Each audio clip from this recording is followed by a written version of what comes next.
Bismillahirrahmanirrahim. Assalamualaikum warahmatullahi wabarakatuh. Salam sejahtera kepada yang bukan Islam. Sekali lagi hari ini Rabu 9 malam kita ke udara bersama dengan tetamu saya, dua orang ahli panel. Okey, sebelum saya nak lanjutkan perbicaraan yang berkait dengan beberapa perkara yang menyentuh soal kepimpinan, iaitu rakyat di negara kita ini yang berkait dengan corak pemerintahan yang ada, saya selaku Ketua Multimedia Komunikasi Pembela menyeru kepada penonton supaya subscribe kita punya media ini dan jemput sebuah peramai yang boleh rakan-rakan kita untuk bersama-sama menonton program segmen Bicara Pembela ini. Okey, tanpa melengahkan masa, bersama dengan saya hari ini dua panel tamu kehormat saya. Yang di sebelah kanan saya ini ialah Ustaz Iqbal Zain Al-Jauhari.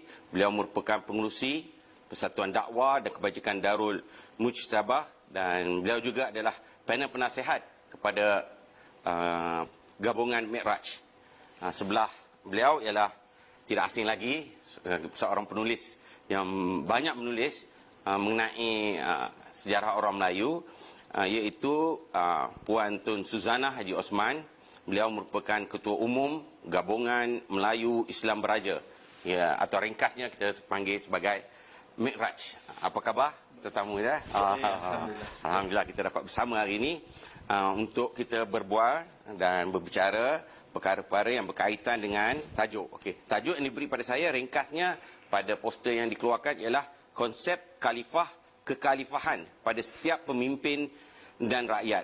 Tapi tajuk asalnya, ini saya nak jelaskan supaya jangan salah faham, sebab bila kita tengok macam ni seolah-olah ia menyentuh khalifah tu kan. Istilah khalifah ni mendatangkan satu polemik kepada setengah pihak. Jadi saya nak sebut tajuk dia yang penuh dia, iaitu konsep peranan khalifah Allah pada setiap pemimpin dan rakyat dalam konteks sejarah alam Melayu dan demokrasi. Ini tajuk dia.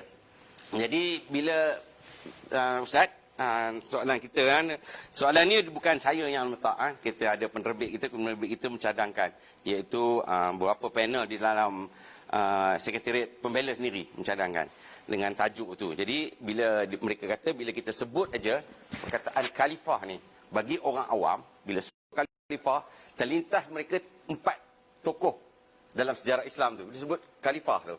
Jadi akan keluarlah pada fikiran mereka itu Saidina Abu Bakar, Saidina Umar, Saidina Osman dan Saidina Ali. Dan selepas itu tidak, mereka tidak faham tu. Bagi mereka selepas itu, sebagaimana yang disebut, inilah raja. Jadi khalifah itu, perkataan khalifah tu mendatangkan confuse pada orang ramai. Jadi kita mula dengan khalifah tu dulu dan explain macam mana kita nak faham khalifah ni setakat tu juga ataupun ini lebih luas daripada itu. Silakan Ustaz. Bismillahirrahmanirrahim. Nahmaduhu wa nusalli wa nusallim ala rasulihil karim, amma ba'd. Baik, terima kasih kepada Tuan Pengerusi Majlis, Tuan Haji Rashidi daripada Pembela, dan juga yang saya hormati merangkap bonda mertua saya, iaitu Bonda Tun Puan Suzana binti Haji Osman, dan kepada sidang penonton sekalian. Berkenaan dengan khalifah, apabila kita bicara tentang khalifah, biasanya ia terus berkait dengan pemerintahan, pentadbiran politik pada peringkat yang tertinggi. Tetapi di dalam Islam, konsep khilafah adalah sebuah konsep yang mendalam dan mempunyai asas dan juga tapaknya. Jadi kalau kita nak memahami maksud khalifah tu di dalam Islam, kita tak boleh terus lompat kepada jam terus kepada pemerintahan. Jadi saya kena bawa daripada asas, kemudian baru kita pergi kepada kepada kemuncaknya, iaitu pemerintahan, supaya kita dapat nampak kesinambungan. Ya, betul.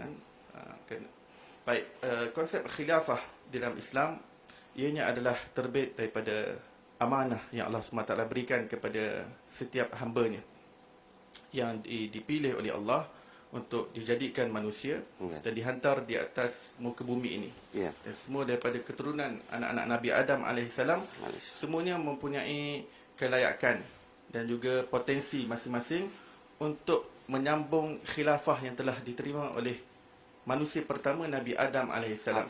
Ini di-highlightkan di dalam Al-Quran, inni ja'ilun fil ardi khalifah. Allah Ta'ala menciptakan manusia dan memilihnya sebagai khalifah.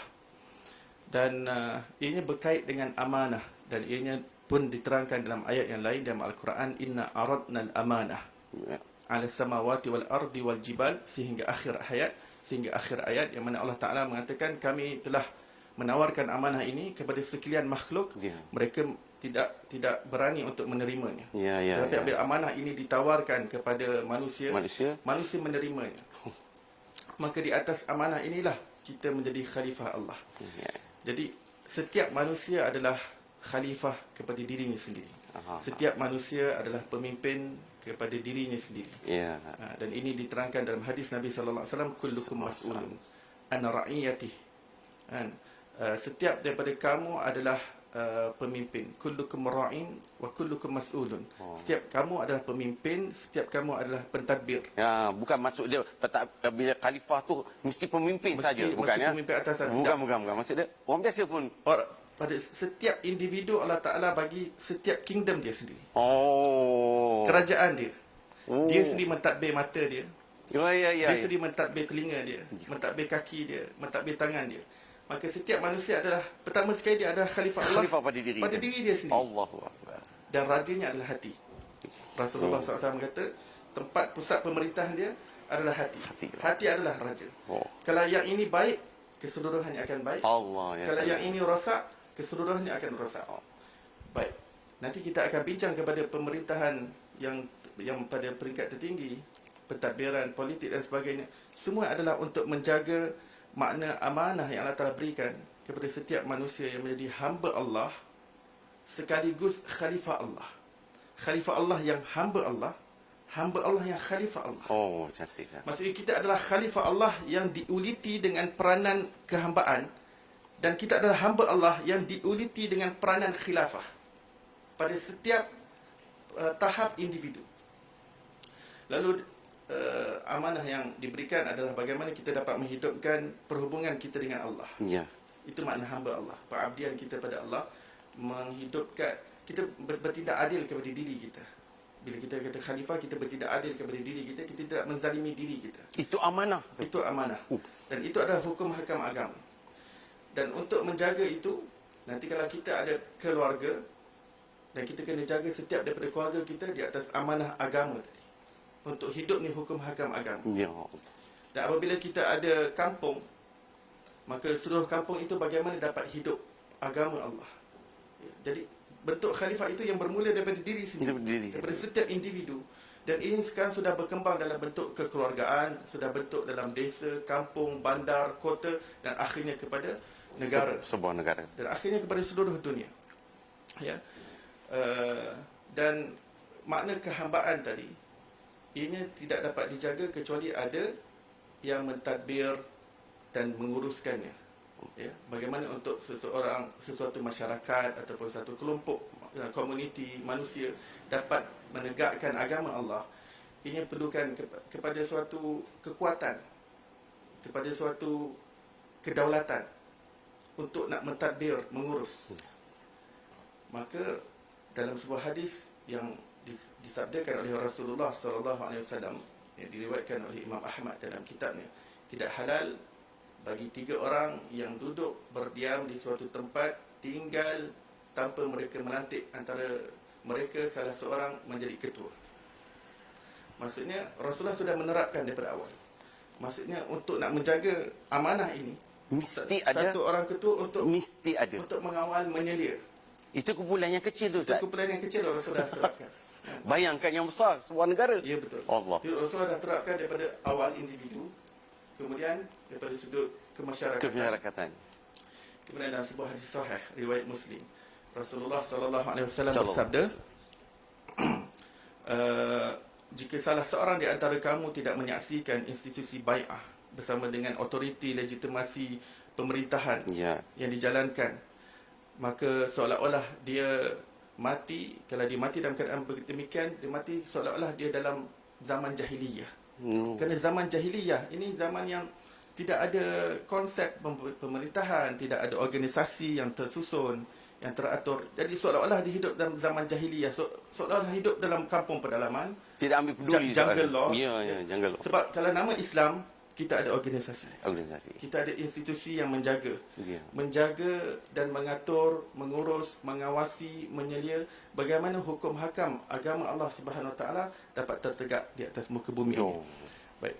Apabila kita telah memahami hal-hal tersebut, maka apa yang disebut sebagai institusi pemerintahan khilafah dalam Islam adalah untuk menjaga bagaimana setiap hamba Allah Subhanahu Wa Taala mereka dapat kemudahan dan mendapat kebebasan, mendapat kelonggaran dalam menegakkan keadilan pada diri masing-masing untuk menegakkan hukum hakam agama Allah Subhanahu Wa Taala. Ya. Maka di mana ketuanan di suatu tempat itu dan kedaulatan di suatu tempat, apabila tempat itu yang hegemoni ataupun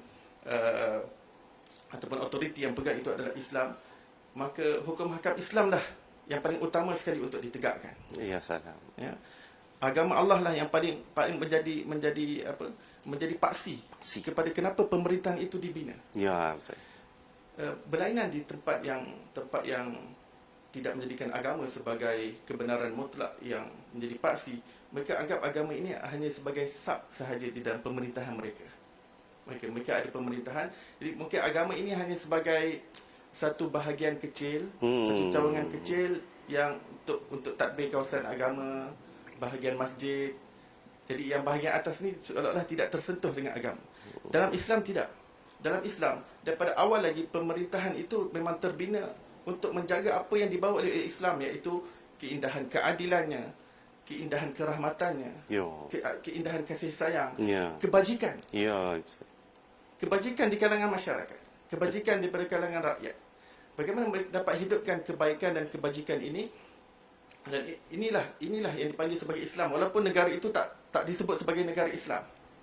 Sehingga kita tak dengar Rasulullah SAW kata selepas baginda membentuk Piagam Madinah, maka ini adalah negara Islam. Tak sebut itu, ya? Tak perlu, sebab apa yang berada dalam perlembagaan dan Piagam Madinah, itulah ciri-ciri Islam. Demikian khalifah-khalifah yang seterusnya dalam zaman Khulafah Ar-Rashidin. Walaupun mereka tak highlight ini adalah pemerintahan Islam ataupun negara Islam, tetapi sistem hukum yang mereka bawa itulah Islam. Sebab itu saya suka nukilkan perkataan profesor saya, Profesor Dr. Syed Muhammad Nakib Al-Atas.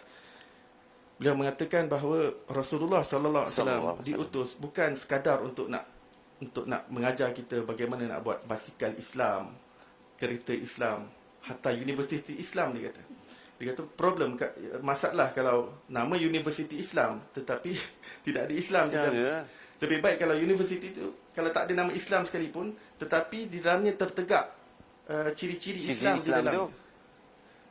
Dan itulah maksud daripada menghidupkan makna Islam dalam setiap aspek kehidupan kita, dalam pendidikan, dalam ekonomi, dan itu perlukan kedaulatan, perlukan kedaulatan dan juga otoriti dan pemerintahan.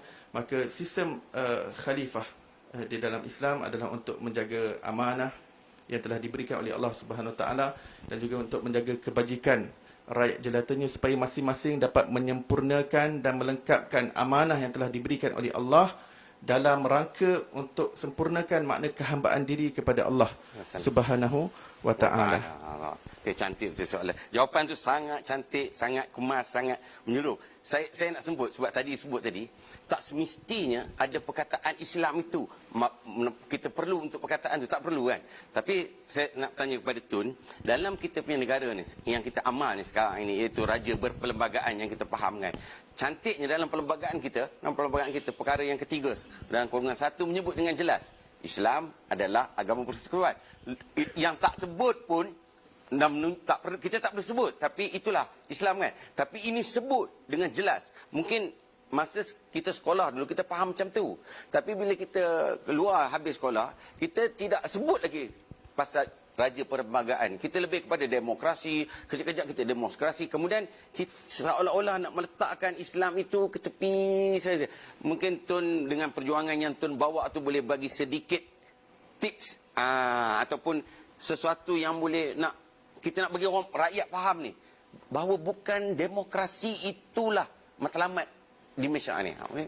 Silakan. Assalamualaikum warahmatullahi taala wabarakatuh. Ada setengah orang bila sebut khalifah je dia rasa macam terkait hanya kepada Khulafa' Ar-Rasyidin. Dan agama. Ya. Dia tak kena mengena-mengena dengan negara kita ni. Sebenarnya tidak. Sebenarnya dalam konteks peradaban Islam, khalifah kita adalah Haji Melayu. Jadi saya suka bila disebut tentang khalifah, tentang apa yang Ustaz Iqbal tadi sampaikan, tentang terkait dengan kedaulatan. Jadi di sini saya rasa saya masuk.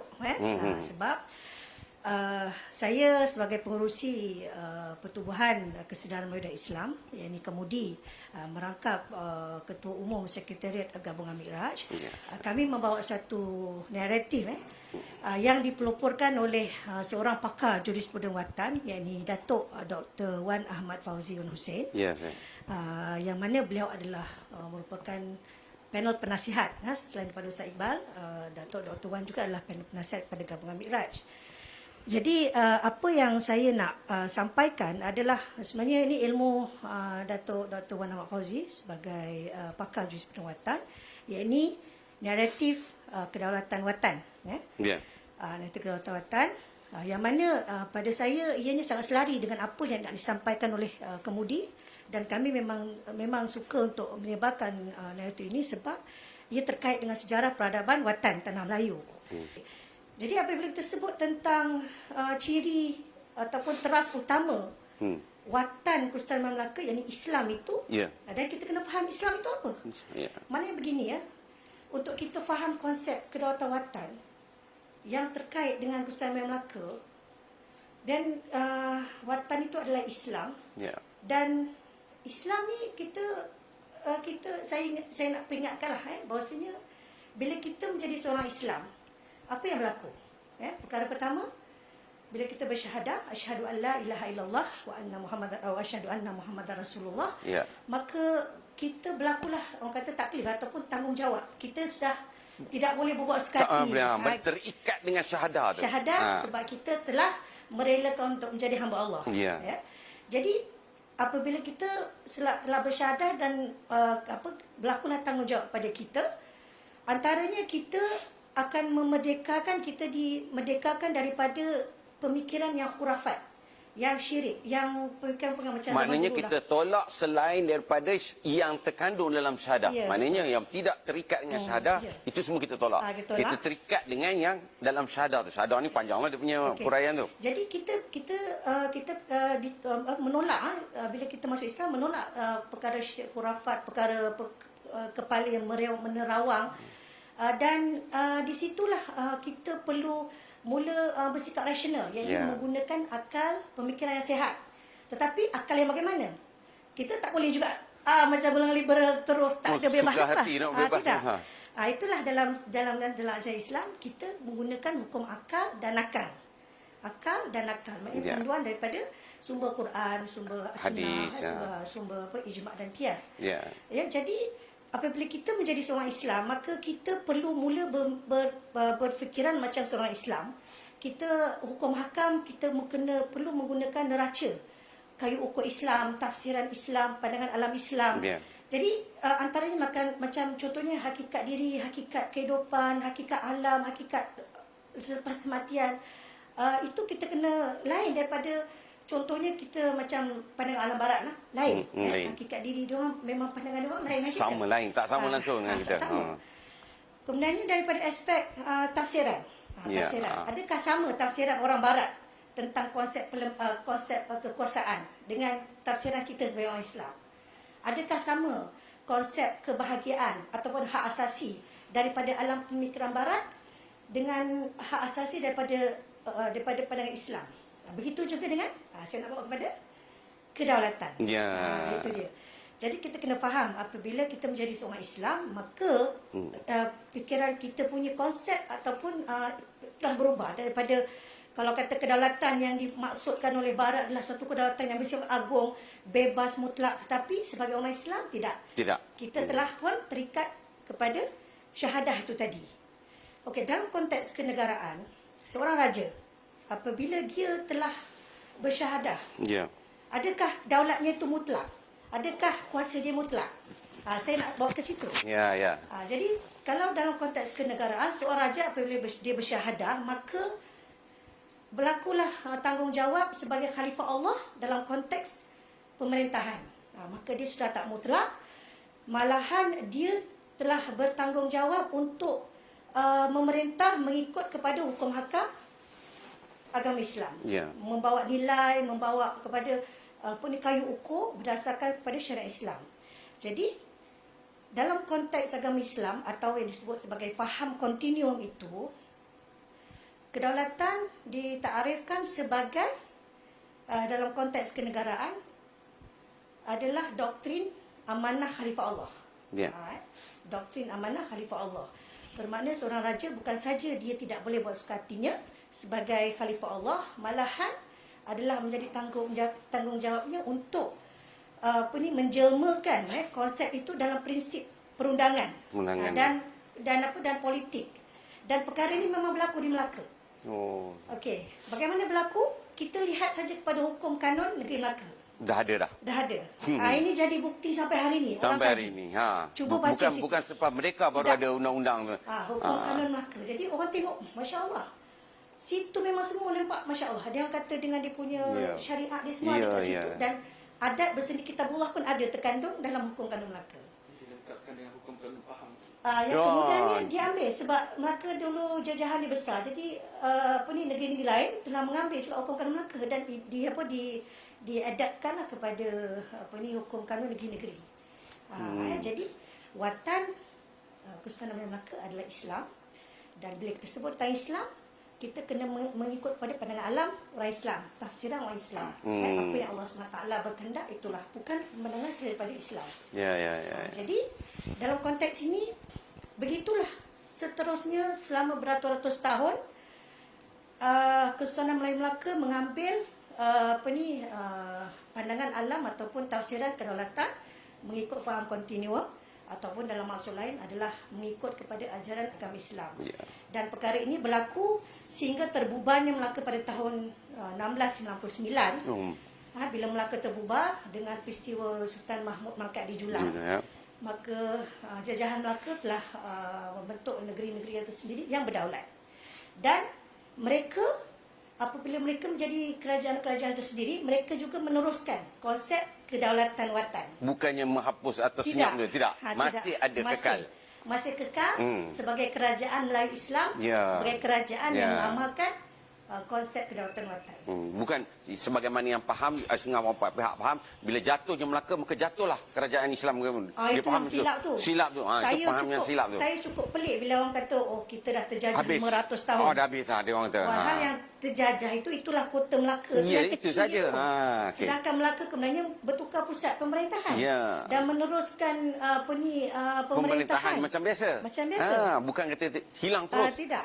Itu salah faham tu banyak pihak. Jadi banyak orang faham seolah-olah kita dah habis kedaulatan kita, tidak sebenarnya. Itu yang datang istilah kata kita ni dijajah satu Nusantara. Saya itu kena betul tu teks tu. Itu silap besar tu. Saya sampai sekarang berjumpa dengan kawan-kawan yang bukan orang Islam ni, dia mengatakan begitu. Jadi saya kata, bukan macam tu. Seolah-olah 1511 tu terjajah, 1957 merdeka. Tidak, itu kita hilang dekat berapa ratus tahun?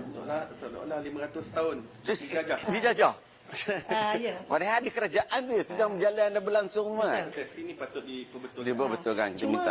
Cuma persoalannya, adakah kedaulatan berteraskan kepada faham watan itu, ataupun faham kontinuum, yakni khalifah Allah, raja sebagai khalifah Allah itu diteruskan selepas merdeka?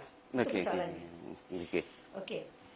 Jawapannya ya, sahih, benar, kerana perkara ini, perkara kedaulatan berteraskan kepada faham kontinuum ini sebenarnya adalah merupakan tafsiran yang dimasukkan apabila raja-raja ataupun kerajaan-kerajaan di Tanah Melayu bersekutu atau bergabung pada tahun 1948. Dan dalam Perlembagaan Negara Malaysia 181 Fasal 1 terkait dengan perkara kedaulatan, kalau menurut pada Datuk Dr. Wan Ahmad Fauzi, setelah mengkaji daripada perspektif jurispruden dan perundangan sejarah perwatan, maka beliau mengatakan secara tuntas bahawasanya tafsiran kedaulatan dalam perkara 181 itu adalah kedaulatan faham kontinuum. Yang ini mengambil prinsip kedaulatan amanah Allah, itulah kedaulatan watan.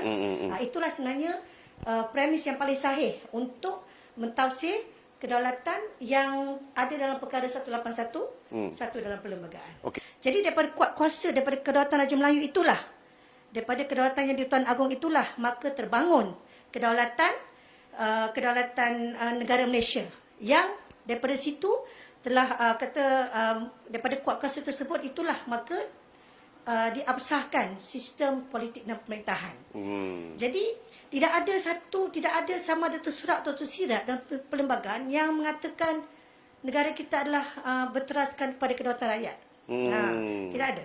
181 tentang kedaulatan, perkara 3 yang mengatakan, yang menyebut tentang Islam agama negara, dan juga lafaz sumpah jawatan yang Tuan Agong itu juga wallahi wabillahi watallahi untuk menjaga agama. Mungkin Ustaz boleh tambah sikit. Kalau kita tengok dalam sejarah Islam, kalau kita baca buku Mawardi Al-Hakam As-Sultaniyah, menyebut dengan jelas bahawa ada pemimpin itu al-imamah, dan pengundi itu, pemilih itu ialah al-ikhtiyar. Dia sebut gitu tak? Macam mana kita nak kait dengan negara kita yang sekarang ni, Ustaz?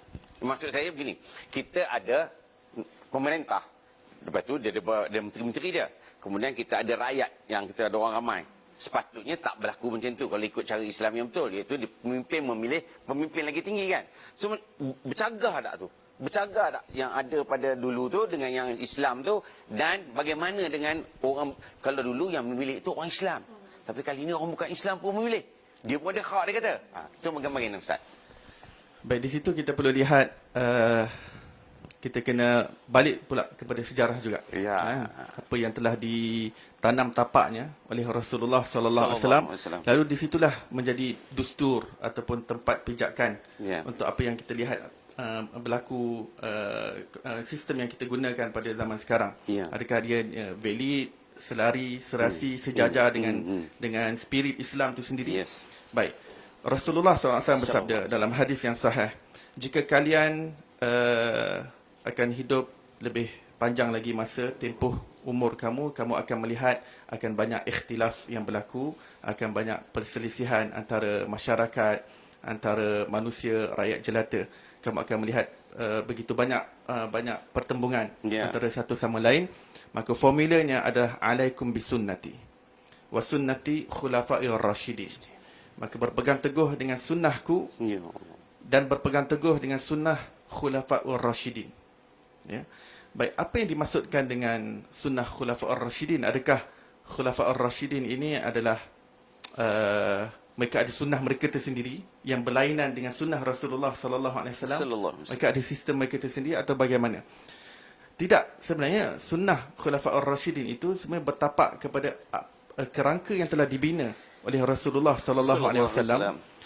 Lalu seorang ulama daripada Yaman yang mahir dalam eskatologi dan dalam bahagian falsafah Islam, iaitu Al-Habib Abu Bakar Al-Adni. Beliau mengatakan sunnah khulafa'ur rasyidin, yang dalam hadis yang lain mengatakan ia berlangsung selama 30 tahun selepas kewafatan Rasulullah sallallahu alaihi wasallam. Yang dimaksudkan dengan sunnah disebut bukan suatu sunnah yang berlainan dengan apa yang dibawa oleh Rasulullah. Khulafaur Rasyidin mereka tak buat sesuatu yang baru, yang menyimpang, yang bercanggah. Sunnah di situ adalah sunnatul mawaqif. Apa itu sunnatul mawaqif? Sunnatul mawaqif adalah sunnah yang berkaitan dengan pemerintahan dan pentadbiran. Bagaimana sebagai seorang pemimpin, dan apa yang mereka lakukan adalah mengikut acuan Rasulullah sallallahu alaihi wasallam. Baik, Rasulullah SAW wafat dalam keadaan baginda tidak menamakan mana-mana calon. Allah Taala mengatakan dalam Quran, wa amruhum syura bainahum. Jadi dalam hal pemerintahan dan pentadbiran, asasnya adalah kemuafakatan, asasnya adalah persetujuan, perundingan yang akhirnya mendapat kesepakatan mesyuarat. Dan di sini kita dapat lihat hatta ketika zaman Rasulullah SAW, ketika wahyu masih diturunkan, Jibril AS masih berjumpa dengan Rasulullah dan memberitahu tentang siapa nama-nama orang munafik.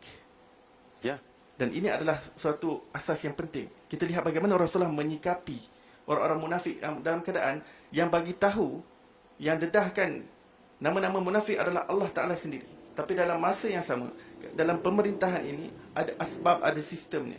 Dan Rasulullah SAW tidak terus menghukum mana-mana munafik yang didedahkan oleh Allah Ta'ala sendiri. Dia dapat terus pergi cari munafik itu hukum, tak? Ya, tidak. Tetapi apa yang berdasarkan zahir mereka, itulah bagaimana Rasulullah SAW menghukum. Dan ini acuan yang penting yang diikuti oleh setiap Khulafa ar-Rashidin dan setiap khalifah-khalifah yang bernama betul-betul layaknya sebagai khalifah. Maka kemudian bayangkan dalam keadaan wahyu masih diterima, yang Rasulullah boleh tadbir secara direct daripada Allah. Boleh kita panggil teokrasi kalau begitu, ya. Seolah-olah wahyu yang datang untuk memerintah. Rasul, dengan panduan Allah memerintah ni. Panduan. Terus tak ada masalah. Jadi sahabat-sahabat ni manusia biasa. Rasulullah boleh terus daripada Allah macam mana nak atur kabilah ini, atur kabilah ini. Tapi Allah kata wa amruhum syura bainahum. Allah Taala serahkan urusan ini, kamu bermusyawarah dengan sahabat-sahabat kamu. Kamu berunding dengan manusia-manusia ni. Jibril AS takkan bagi tahu kamu macam mana nak buat ini, macam mana nak buat. Tapi berunding dengan mereka, dapatkan kemuafakatan. Dan Rasulullah wafat dalam keadaan tidak meninggalkan nama calon, dan kemudian Sayyidina Abu Bakar As-Siddiq berdasarkan kemuafakatan para sahabat daripada Muhajirin dan Ansar, dan mereka ini semua adil. Para sahabat ada orang-orang yang adil.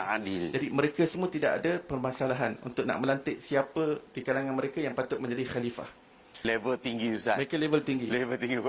Kulluhum adul. Semuanya adil. Semuanya adil. Kemudian Sayyidina Abu Bakar As-Siddiq meninggal dunia. Kemudian beliau tinggalkan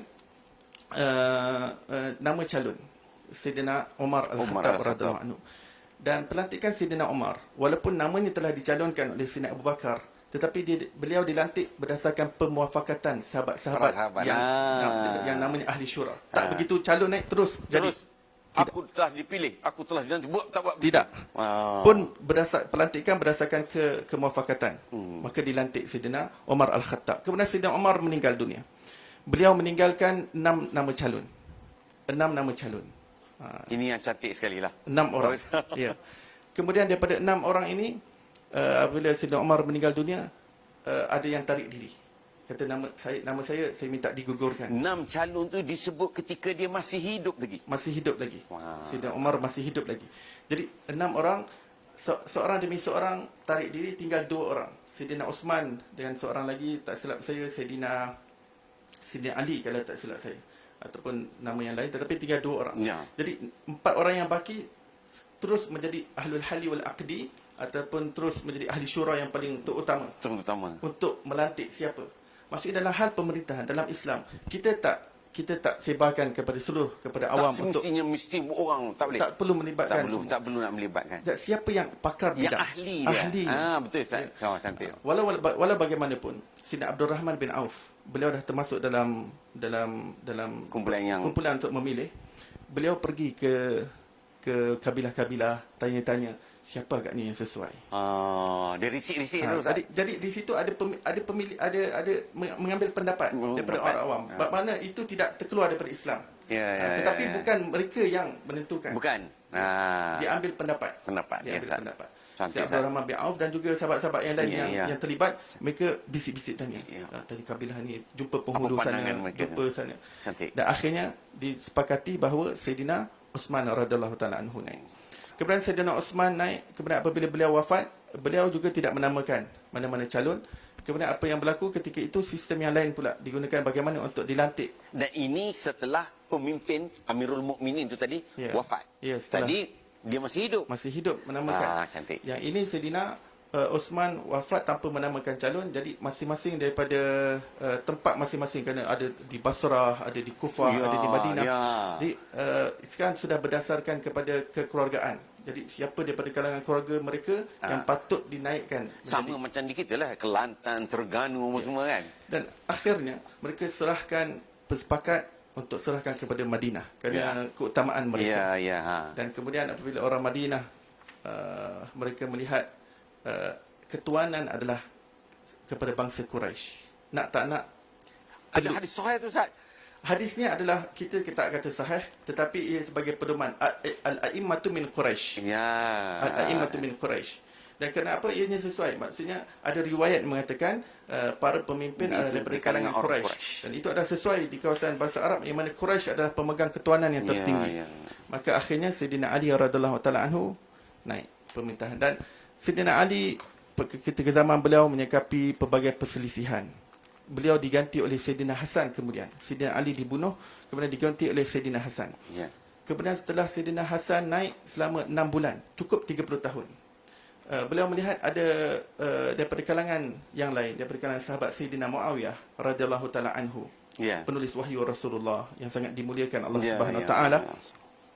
Beliau melihat bahawa darah Sayyidina Osman perlu diambil kira terlebih dahulu. Jadi di situ ada berlaku perselisihan yang penuh dengan cahaya. Pertembungan ini bukan pertembungan kebencian. Ia pertembungan nur. Kita perlu barat mengatakan itu. Kita sentiasa perlu menyikapi hal perselisihan antara sahabat, orang-orang besar seperti ini, tokoh-tokoh yang hebat adalah dengan penuh prasangka yang baik. Maka Sayyidina Hasan melihat apa maksud pemerintahan Islam? Maksudnya supaya kebajikan terjaga, tidak ada pertumpahan darah, keamanan terjaga. Saya rela turun daripada takhta. Saya boleh serahkan kepada siapa yang merasakan patut untuk memegang pemerintahan, kerana memikirkan bahawa darah Sayyidina Osman masih perlu dan nak menjaga hubungan sesama Islam supaya tidak berlaku pertembungan bunuh-membunuh sama sendiri tu. Maknanya nilai nyawa manusia itu sangat tinggi sebenarnya. Sangat tinggi. Jadi dia rela untuk mengorbankan pemerintahannya sebab dia melihat yang akan menggantikannya pun daripada orang yang adil juga. Orang yang hebat.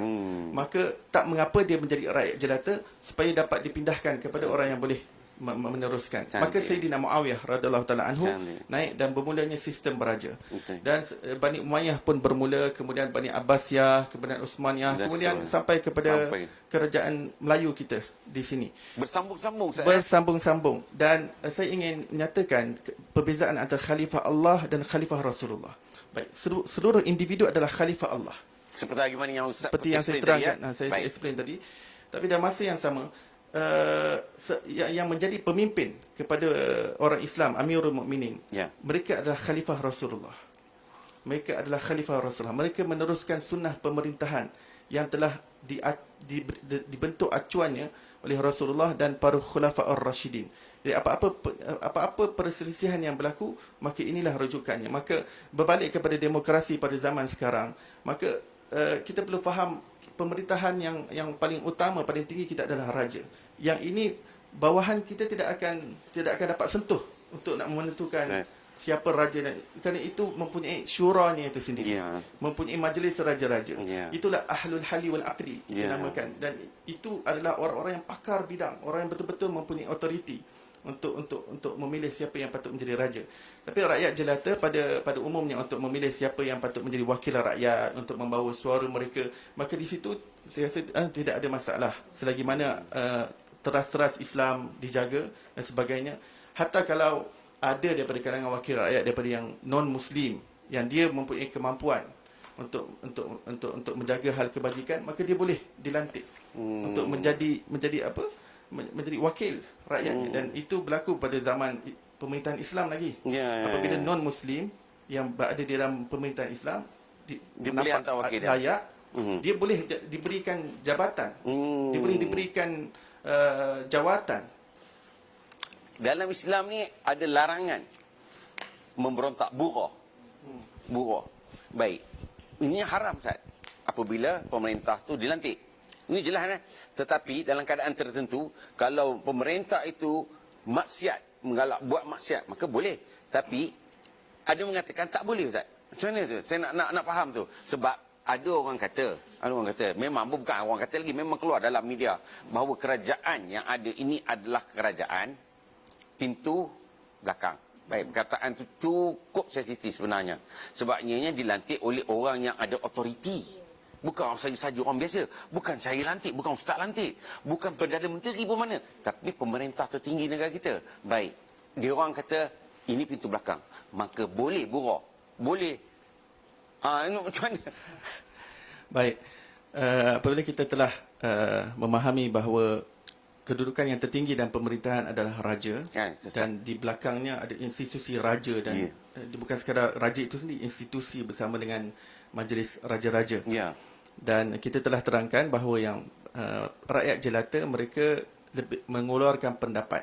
Dan kemudian pendapat itu akan dibawa, dan akhirnya yang akan memutuskan adalah raja. Dan raja itu bukan putus secara suka hati.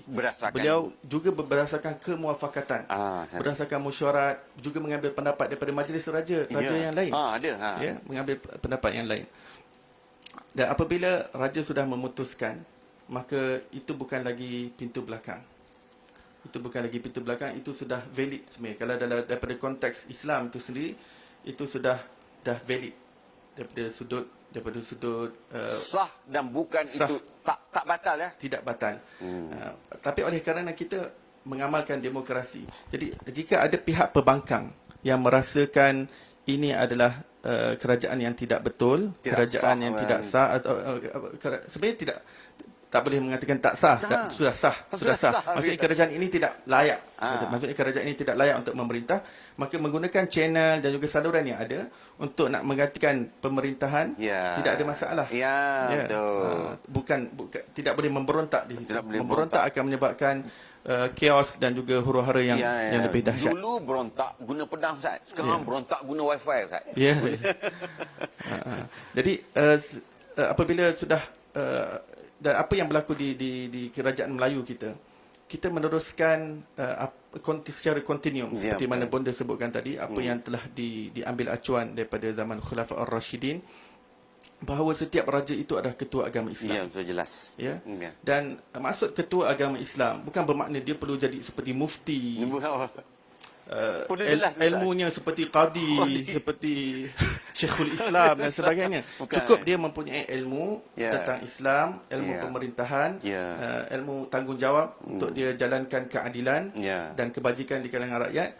Dan ketua agama Islam bermaksud apabila baginda raja menjadi agung ataupun menjadi raja, maka dia naik ditabalkan dengan nama Allah Subhanahu Wa Taala. Maksudnya tugas dia adalah untuk menaikkan nama Allah, untuk menaikkan nama Islam, untuk menjaga hukum hakam Islam, menjaga perundangan Islam.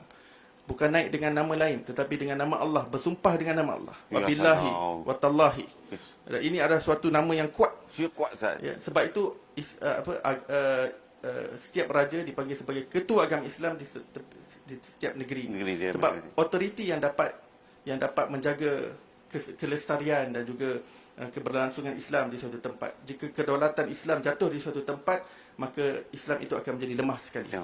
Dia mendapat tanggungjawab daripada Allah Taala untuk menyampaikan amanatnya kepada rakyat. Ya, betul. Jadi sebenarnya bila sebut khalifah, dia bukan sahaja terhad kepada zaman Khulafa ar-Rashidin, tapi ianya berlangsung sampai hari kiamat. Sampai hari kiamat, mereka yang walaupun nama lain, tak guna nama khalifah. Ada nak guna raja, nak guna nama sultan, nak guna nama raj, nak guna nama syah, tak ada masalah. Yang penting intinya itu adalah untuk nak menaik pemastikan Islam. Macam saya nakik sebut tadi tu. Ya, betul. Cantik tu. Ya, okey, mungkin Tun boleh tambah sikit. Semangat sikit dengar bila Ustaz cakap. Menarik tu. Itu jadi boleh saya sebenarnya nak kongsikan perkara 181 lah, mungkin ini pun itu sebab kita masa tak mencukupi. Saya silakan sampai habis lah. Baik, terima kasih ya. Okey, jadi saya bacakan sini apa yang dimaksudkan dengan perkara 181 satu dalam Perlembagaan Persekutuan. Tertakluk pada peruntukan perlembagaan ini, kedaulatan, prerogatif kuasa dan bidang kuasa raja-raja dan prerogatif kuasa dan bidang kuasa pembesar-pembesar memerintah Negeri Sembilan sebagaimana yang telah ada dan dinikmati hingga kini adalah tetap dan tidak terjejas. Sebagaimana yang telah ada dan dinikmati hingga kini adalah tetap dan tidak terjejas. Ini yang dimaksudkan dengan kesinambungan konsep kedaulatan daripada kesusahan-kesusahan Melayu yang lama. Cuma memang benar setakat ini belum ada pihak-pihak yang buat tafsiran terhadap perkara 181 di mahkamah. Dan ada juga yang mengatakan, kat situ ada kata tertakluk. Apa tertakluk kan? Orang suspicious lah. Tertakluk. Apa maksud tertakluk kan? Jadi tertakluk ni sebenarnya bermaksud bagaimana rupa bentuk serta mekanisme pelaksanaan perkara 181. Yang ada dalam perlembagaan. Contohnya, Raja-Raja Melayu sebagai ketua agama. Yang di-Pertuan Agong sebagai ketua Raja-Raja Melayu sebagai ketua agama bagi negeri, dan yang di-Pertuan Agong sebagai ketua agama bagi negeri-negeri yang tidak beraja. Yang di-Pertuan Agong sebagai pemegang kuasa eksekutif. Sistem penggubalan undang-undang melalui parlimen dan sebagainya. Maknanya ini peruntukan-peruntukan, ini rupa bentuk serta mekanisme pelaksanaan Perkara 181. Dan yang kedua, saya ingin komen sikit tentang tadi yang Tuan Haji sebut tentang ada yang mengatakan sistem perundangan Malaysia adalah pemakaian common law. Itu satu hal. Saya mula saya tengok ada common law kat situ kan. Tapi cuba kita baca balik. Ini pun ilmunya saya baru dapat daripada Datuk. Dikatakan sini sistem perundangan Malaysia membenarkan pemakaian common law Inggeris tertakluk pada Seksyen 31 dan Seksyen 5 Akta Undang-Undang Sivil 1996 bagi Semenanjung Tanah Melayu. Mahkamah hendaklah menggunakan pakai English Common Law dan kaedah-kaedah equity seperti ditadbir setakat 7 April 1956 dengan syarat-syarat berikut. Ini selalu orang terlepas pandang. Apakah syarat-syaratnya? Maknanya common law ni boleh pakai dengan syarat-syarat berikut. Syarat berikut A. Sekiranya peruntukan undang-undang berkaitan dengannya belum digubal dan berkuat kuasa di Malaysia. B. Tertaluk pada sejauh mana yang diizinkan oleh keadaan-keadaan di negeri-negeri dan masing-masing penduduknya. C. Dan tertakluk pada penyesuaian seperti yang diperlukan oleh keadaan-keadaan tempatan. Inilah watan. Maknanya ambil kira watan dulu. Kalau watan tu dah ada undang-undang yang mana hukum kanun negeri-negeri tak pernah dimansuhkan pun. Jadi ambil dulu, kalau sekiranya tak ada barulah digunakan, itu pun dengan izin, itu pun jika sekiranya ada keharusan di situ. Masalahnya dahulu mahkamah hakim, mahkamah dahulu mereka ni terdidik dengan sistem daripada England kan. Jadi ditafsir secara orang sana lah. Jadi lepas tu sampai benda tu seolah menjadi adat pula.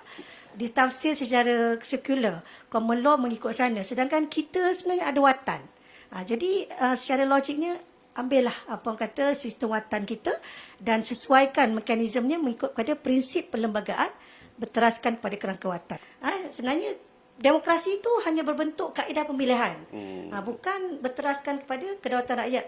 Sebab kedaulatan sebenar yang berteraskan kerangka watan adalah Allah SWT itu adalah pemilik kedaulatan, manakala kita semua adalah pemegang amanah kedaulatan. Saya faham gini, pemimpin itu seperti mana Rasulullah adalah sunnah. Saya faham gitu. Memilih pemimpin itu seolah memilih sunnah. Ni orang faham, orang ingat, dah ini mikir wakil rakyat. Dia buang tu. Dia hilangkan konsep tu. Maknanya ibadat tu. Padahal benda tu ibadat, sebahagian pada ibadat. Memilih pemimpin, kalau kita salah pemimpin, kita ambil peduli, letak orang yang bukan menjaga Islam, kita tanggung, kita bersebahat dalam perkara tu. Bila kita sebut Sultan dan Raja adalah ketua agama Islam dan kita pun Islam sebagai agama persekutuan, maka setiap daripada menteri-menteri dan wakil rakyat yang dilantik, mereka hendaklah menyokong dan membantu raja dalam hal Islam tersebut. Tidak boleh mana-mana menteri yang cuba untuk membangkang apa-apa ciri-ciri Islam yang nak diterapkan. Tidak boleh, kerana itu sudah memang agama persekutuan. Dan raja adalah ketua agama Islam. Ini bukan negara yang berada di barat dan sebagainya, yang tak letak, yang tak masuk book pun agama. Agama letak di bawah cabangan. Ini letak pada kedudukan nombor 3 tu. Selepas kita bercakap pasal tanah air ni, tanah air kalau kita tengok perkara 1, perkara 2, perkara 3, dia letakkan kedudukan begitu tinggi. Ada orang letak dia nak turunkan juga yang ke bawah sehingga nak buang pada kebenaran kita perkataan Islam itu sendiri. Ini masalah pada kita. Mungkin ada masa sikit kan? Boleh. Saya sikit. Saya sebab kita tidak dapat menafikan bahawasanya negara kita bersifatnya majmuk. Zaman sekarang majmuk. Jadi cuma bila kita sebut tentang majmuk, kita perlu faham apabila Raja-Raja Melayu bersetuju untuk bergabung, yang mana sebahagian daripada kuasa yang berpunca daripada kedaulatan mereka itu didelegatkan kepada pihak eksekutif dan legislatif untuk memerintah atas amanah mandat Yang di-Pertuan Agong.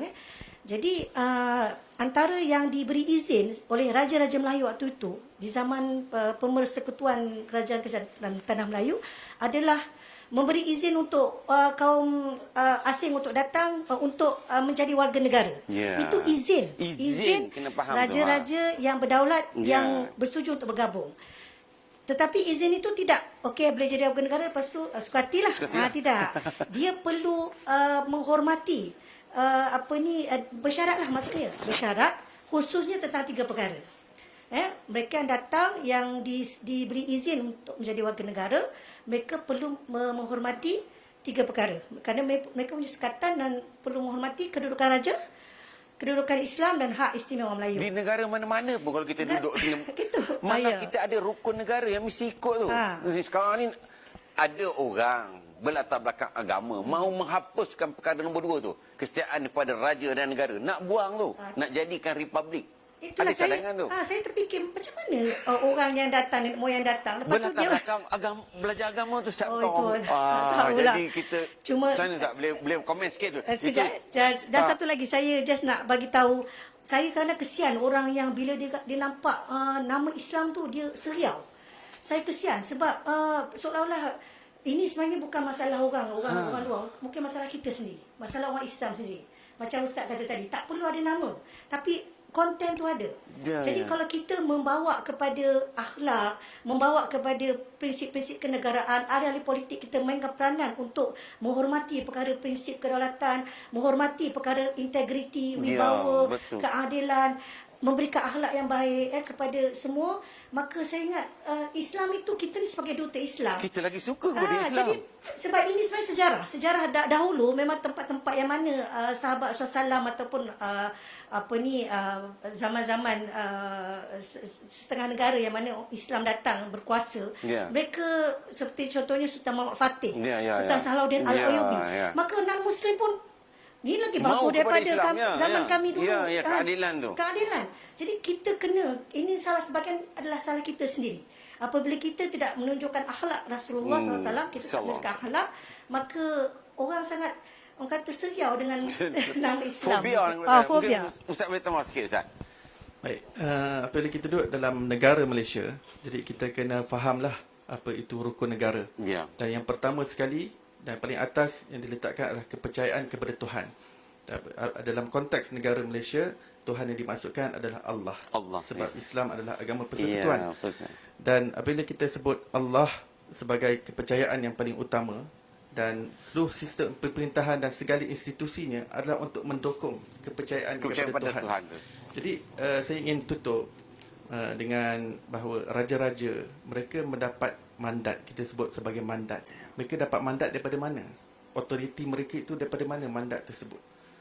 Daripada pandangan alam Islam, raja ni daripada mana mandatnya? Dalam pandangan alam Islam, setiap khalifah dan setiap raja yang memegang urusan orang-orang Islam, mandatnya adalah daripada Allah Subhanahu Wa Taala. Mandat ni nama kita lah di alam Melayu, amanah. Amanah tu datang daripada Allah. Jadi raja sebagai ketua agama Islam dan pemimpin kepada orang-orang Islam adalah untuk memegang amanah tadi, menjunjung amanah tadi. Seperti yang kita sebut dalam surah Al-Ahzab. Yang pertama, agama di atas. Kemudian dengan agama ini sebagai dustur dan perlembagaan untuk menguruskan masyarakat dan sebagainya. Wallahu a'lam. Dengan orang kata menjadi cerminan sebagai duta Rasulullah SAW. Kita kena bawa akhlak, kita kena bawa integriti, kita kena bawa keadilan itu dalam mana-mana posisi pun, supaya nama Islam tu kembali harum. Jadi di sini saya nak promosilah sikit buku. 3 buku ni buku daripada tuan guru saya. Guru saya tak tahulah hari ni saya dapat membawa kata amanah ilmu tu dengan baik. Minta maaf lah kalau saya dapat. Ini daripada Kenegaraan Malaysia, daripada karangan Datuk Wan Ahmad Fauzi, dan ini juga betul tak? Ini Perlembagaan Persekutuan juga daripada Datuk Wan Ahmad Fauzi, dan ini orang kata induk kepada kedaulatan watan, konsep kedaulatan watan dan pemakaiannya mengikut pada jurispruden dan sejarah perundangan watan, kedaulatan Raja-Raja Melayu. Dan manakala untuk saya pun promote sikitlah buku saya. perbendaharaan rahsia raja. Ini kalau orang nak faham konsep ataupun apa-apa yang terkait dengan raja, yang merupakan salah satu daripada induk kepada watan kita adalah perbendaharaan rahsia raja. Sebenarnya ini buku yang saya karang bersama dengan Datuk Dr. Wan Ahmad Fauzi, naratif Melayu. Yang ini sebenarnya kalau orang nak pun saya boleh bagi. Sebab saya sangat buku ni sebenarnya terkait tentang sejarah perkembangan fahaman Ahlussunnah wal Jamaah dan terkait dengan doktrin Khalifah Allah. Yang ini konsep kedaulatan watan ada dalam buku ni.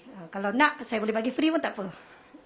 Dan yang ketiga, ini buku terbaru saya, Rahsia Penaklukan Melaka 1511. Jadi sudi-sudilah ya untuk menghubungi pihak pembela jika ada yang nak mendapatkan buku-buku ini. Terima kasih. Wabillahi taufik wal hidayah. Assalamualaikum warahmatullahi wabarakatuh. Begitulah sudahnya kita dengan program yang sebenarnya banyak perkara, banyak pembincangan yang nak agak menarik pada asal-asal akhir itu. Banyak lagi kita nak membincangkan dan memperkatakan dan menyampaikan kepada orang ramai supaya faham perkara sebenar mengenai dengan negara kita ni, pentadbiran dan pemerintahan dia yang bagaimana. Jadi dengan masa yang sangat sedikit ni, apa pun kita mengucapkan ribuan terima kasih kepada tetamu kehormat kita, Puan Tun Suzana.